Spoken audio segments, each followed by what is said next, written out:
ও দাদা, কিছু আছে নাকি আপনার দোকানে? রুটি খেতে ইচ্ছা করছে দাদা। তার রুটিটা শিখিয়ে দিন আমাকে। দাদা দিন তো, খুবই খিদা লেগেছে আমার। কি মজা দাদা, আপনার দোকানের রুটিগুলো তো অনেক মজা আছে। তাহলে দাদা কত টাকা হয়েছে বলুন, আমি দিয়ে দিই এখনই। দাদা বেশি টাকা তো হয়নি, হয়েছে শুধু 10 টাকা, 10 টাকা দিলেই হবে। সে দোকানপাট করে কিছুদিনের ভেতরেই বড়লোক হয়ে গেল।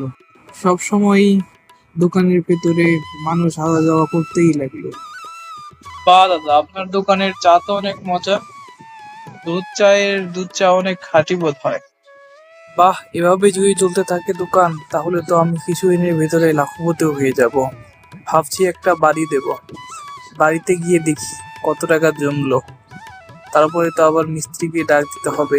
ডাক ডেকে বলতে হবে যে কিরকম বাড়ি